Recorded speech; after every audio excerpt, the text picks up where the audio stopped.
A escravidão negra no Brasil, iniciada em 1532, se estendeu até 1888. Os escravos entravam pelos portos do Rio de Janeiro, Salvador, Recife e São Luís do Maranhão. Foram mais de 3 séculos e meio de escravatura. Um período marcado pela brutalidade em que o negro teve importante papel no desenvolvimento econômico do Império. Castigados em praça pública, muitos fugiam, revoltados com as humilhações. Em busca de liberdade, organizavam quilombos.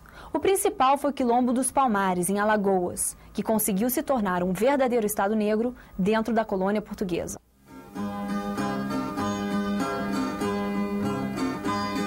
Eis aqui mais uma história do Brasil inicial. Desde os navios negreiros à esquadra de Cabral, que todos nós temos um pouco do Brasil colonial.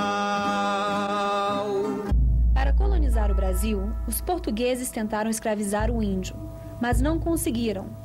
Além de não se adaptar à escravidão, o índio não servia para o trabalho na lavoura. Estes fatos, aliados à vinda dos jesuítas empenhados na defesa do índio, contribuíram para o início do tráfico negreiro. Os próprios religiosos usaram a mão de obra escrava até 1870. Os africanos não vieram para o Brasil livremente. Foram trazidos sob toda forma de violências físicas e morais. Os negros eram vendidos pelos seus sobas, chefes de tribos africanas. A compra era feita pelo sistema de troca, que ia de pano até armas. Os escravos que vieram para cá saíram de vários pontos do continente, de Cabo Verde ao da Boa Esperança, de Moçambique ao Sudão e também de algumas regiões do interior. Por isto, possuíam os mais diversos estágios de civilização. O grupo mais importante introduzido aqui foi o sudanês. Desses negros, os mais notáveis foram os Minas e Nagôs. No mesmo estágio de cultura estavam 2 grupos de influência muçulmana, os Fulas e Mandês.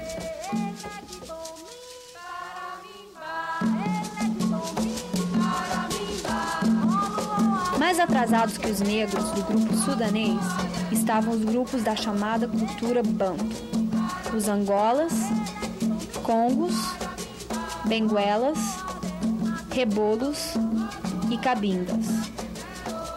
Os escravos eram transportados em navios negreiros descritos como o próprio quadro de horrores. Nessas viagens morriam até 40% dos embarcados, muitos por naufrágio pelo excesso de carga. O tratamento era desumano, os escravos passavam sede e fome. O número de africanos que entraram no Brasil nos 3 séculos de escravidão passa dos 4 milhões. A maior parte foi para o Nordeste, para os engenhos de cana-de-açúcar. As lavouras de café também receberam muita mão de obra escrava. Os negros eram colocados em barracões à espera que fossem vendidos. Os preços variavam de acordo com uma série de fatores: sexo, idade, origem e destino. Quando encaminhados às minas de ouro, valiam muito mais que os destinados aos campos de plantação ou ao serviço doméstico. Eram vendidos separadamente, sem respeitar laços de família. Pais para um senhor, filhos para outros, maridos e mulheres para donos diferentes. O senhor tinha total direito sobre seus cativos. Muitos escravos não conseguiam aceitar esta condição e fugiam. Mas sem conhecer a região, em pouco tempo eram capturados pelos capitães do mato. Então recebiam os mais cruéis castigos e eram marcados com ferro em brasa. Na época se dizia que os escravos tinham direito a 3 P's: pão, pano e pau. A senzala onde os negros moravam era um barraco, pequeno e abafado, com uma só porta e sem janela, tendo apenas pequenos respiradouros. Nos campos e nas cidades, sob o chicote do feitor ou submetidos aos caprichos dos senhores, se rebelavam contra a sua triste situação. Estavam sós. Nenhuma voz se levantava a favor deles. Ainda sob o impacto da chegada à nova terra, procuravam suicídio. Outras vezes, a saudade da pátria servia para matá-los. O tempo de vida de um escravo, depois de chegado ao Brasil, Variava entre 7 e 10 anos. A abolição da escravatura no Brasil foi produto de uma ideia que levou mais de um século para amadurecer. Na metade de 1700, algumas vozes já se levantavam pedindo liberdade para os escravos. Entre os planos de alguns líderes da Inconfidência Mineira de 1789 estava a abolição da escravatura. Mas foi a Inglaterra que exerceu a mais forte pressão para acabar com o trabalho escravo. Os ingleses entenderam que o tráfico negreiro não era mais necessário para o desenvolvimento de suas colônias, ao passo que favorecia as colônias que lhe fazia concorrência, como o Brasil. Quando Napoleão Bonaparte mandou invadir Portugal em 1808, Dom João VI veio para o Brasil sob a escolta da frota britânica. Para pagar a proteção, teve que assinar 2 tratados, um deles chamados de Africanos Livres. Para fazer cumprir os acordos, os ingleses construíram uma prisão dentro dos domínios marítimos do Brasil. Os brasileiros suspeitos de tráfico de africanos eram recolhidos e julgados por tribunais britânicos. Mesmo assim, a cada ano aumentava o número de escravos vindos da África. Somente no dia 4 de setembro de 1850, o parlamento brasileiro aprovou a lei de extinção do tráfico negreiro. Outra concessão só aconteceria 21 anos depois, com a libertação dos filhos de escravos, a chamada Lei do Ventre Livre. Uma medida considerada sem efeito, porque, na prática, os filhos de escravos continuariam escravos até o momento que cessasse a obrigação de alimentá-los por parte do proprietário. Em 1884, é aprovada a Lei dos Sexagenários, que liberta os escravos com mais de 65 anos de idade. Neste mesmo ano, Ceará e Amazonas foram as primeiras províncias a libertar os escravos.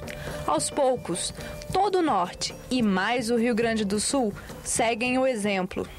Mas ainda faltava a tão sonhada liberdade em todo o país. Os abolicionistas avançavam sobre os conservadores. 7 de março de 1888. Dom Pedro II viaja para a Europa. Princesa Isabel assume a regência com a finalidade de acabar com a escravidão. No dia 8 de maio, apresentou ao parlamento o projeto final da abolição. A votação aconteceu dentro de um clima de tensão e tumulto. O povo que lotou as galerias participava com aplausos ou vaias às intervenções dos oradores. A bancada da província do Rio de Janeiro, chamado de Junta do Coice, resistia, procurando adiar ou impedir a votação. A 13 de maio, a oposição dos escravocratas foi vencida e a lei aprovada. A princesa Isabel veio de Petrópolis para assinar a lei redentora de uma raça. A cidade se agita. Nas ruas, Princesa Isabel é chamada de Mãe Loira dos Brasileiros. A abolição não foi fruto nem da pressão externa inglesa, nem de dádiva da coroa. Foi uma conquista social dos intelectuais como José do Patrocínio e André Rebouças, dos poetas como Castro Alves e de alguns parlamentares com destaque para Joaquim Nabuco e Rui Barbosa. 100 anos após a abolição, a Mãe Loira dos Brasileiros perdeu o trono e o reconhecimento dos negros. Hoje a importância da princesa Isabel está em segundo plano. O novo herói é um rei negro que nunca foi escravo, mas que lutou até morrer por liberdade. O espírito de um guerreiro percorre a mente e o coração de uma raça. É ele, Zumbi, sinônimo de liberdade, resistência e coragem. Um chefe valente disposto a tudo para tirar o seu povo do cativeiro. Mas para entender a história de Zumbi, que na mitologia africana quer dizer senhor da guerra, é preciso voltar ao ano de 1600. Os escravos que chegavam eram logo enviados à senzala. À noite conhecia os que chegavam do trabalho. Então lembravam canções da velha África, invocando a proteção dos deuses. E conversavam. Os antigos contando aos novos companheiros o que lhes reservava o futuro. Os escravos só tinham 3 escolhas: Aceitar o destino brutal e trabalhar entre 7 e 10 anos até perder a força, a saúde e a vida, cair nas graças do Senhor e ser escolhido como feitor, ou tentar escapar para a Mata Virgem. Mesmo com toda a vigilância, os capatazes não conseguiam impedir a fuga dos escravos. Centenas de negros buscavam o refúgio da floresta. Em Palmares, a população era a princípio formada apenas por homens. Vivia da coleta de frutas, da caça e pesca. Passa o tempo e chegam mais escravos, todos homens. É preciso arriscar, deixar o abrigo da floresta com um só objetivo: captar mulheres nas fazendas mais próximas. Sem que os colonos possam evitar, a notícia se espalha e começa a correr de senzala em senzala no silêncio da noite. Há negros livres vivendo como gente em algum lugar do Brasil à espera de quem conseguisse escapar. A partir de 1630, novos fatos apressam o crescimento da cidadela dos negros. Os holandeses conquistam Pernambuco. A guerra desorganiza a produção de açúcar e a vigilância sobre os escravos. E estes fogem a centenas.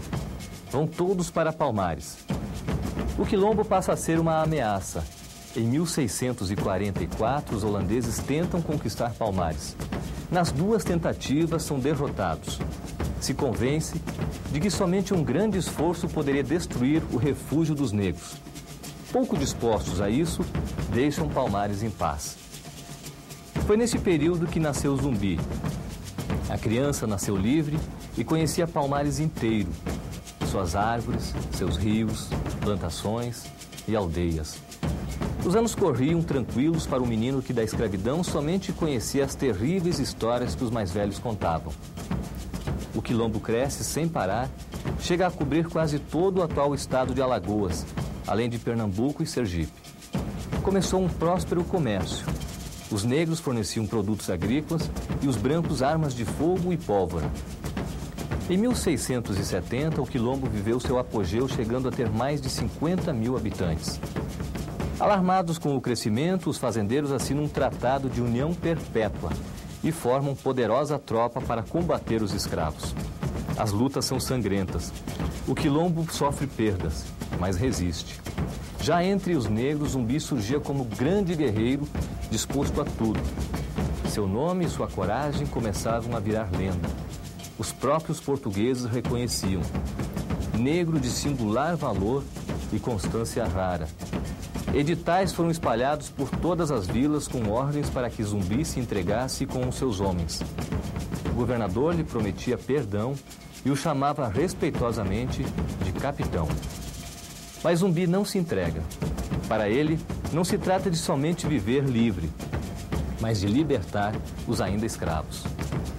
Zumbi resiste nas matas mês após mês, ano após ano. Mas os negros não conseguem mais armas e pólvora, a menos que tomem do inimigo em combate. Coube ao bandeirante Domingos Jorge Velho dar o golpe fatal. Na madrugada de 6 de fevereiro de 1694, tiros de canhão explodem a Fortaleza Negra. Soldados invadem o quilombo. O sangue corre, regando a terra. 2 tiros atingem Zumbi, mas ele continua lutando. A morte não poupa ninguém. Homens, mulheres e crianças vão ficando pelo chão. A luta chegava ao fim depois de um cerco de 3 anos e de uma batalha de 22 dias. Mas Zumbi escapa outra vez. Mais um ano e alguns meses depois, um velho habitante de Palmares é preso. Quando ia ser executado, troca a sua vida pela de Zumbi. Então revela o esconderijo do rei. Zumbi é encontrado na companhia de 20 homens. O herói resiste e luta até morrer. Era o dia 20 de novembro de 1695. Acabava assim um século de resistência. Por mais que a notícia se espalhasse, os negros jamais acreditaram no que ouviam. Zumbi morto? Impossível. Um deus da guerra não pode morrer. E do fundo das noites cantavam para dar mais força e vigor ao rei de Palmares. Vovó falou e o barão assinou. Estrela brilhante, venação na cor. Estrela brilhante, venação na cor. Ele foi um herói e que resistiu e que nos deu uma lição de vida, mas como também estamos vendo nele sim, nos princípios, nos ideais de Zumbi, o princípio de tudo, da nossa libertação. Zumbi vive. Vive porque o seu legado é a força que move uma raça. 20 de novembro, dia da morte do grande líder, é consagrado à consciência negra no Brasil. Nos últimos anos, esta data vem sendo motivo para reflexão e fraternidade, onde as questões relativas ao racismo se complementam com a própria discussão da melhoria de condições de vida para todo o povo brasileiro, negros ou brancos. Vamos nos valorizar, vamos resgatar a nossa cidadania, a gente merece. Por que o dia 13 de maio deixou de ser importante para uma grande parcela dos brasileiros? As razões estão na condição social do negro. O escravo conquistou a liberdade, mas não o seu lugar na sociedade. Os fatos provam que o escravo primeiro foi vítima do tráfico e depois da própria abolição. Os negros tinham seu lugar determinado na sociedade escravagista. Livres ficam totalmente privados dos meios de sobrevivência, uma estrutura social que não precisa mais dele. Até porque, para usar mão de obra remunerada, os senhores preferiam pagar imigrantes. Por isto, a Lei de 1888 não põe fim ao capítulo da escravidão no Brasil. Foram os africanos escravizados que trabalharam para construir este país. Portanto, ele continua trabalhando, mesmo de uma forma injusta, porque ele é o mais desempregado, é o mais mal pago, mas ele continua trabalhando. E é isso, continuará trabalhando naturalmente com muito mais rendimento quando ele for liberado dessa grande injustiça social que está há 500 anos em cima dele.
Pra ver o meu sonho teimoso um dia se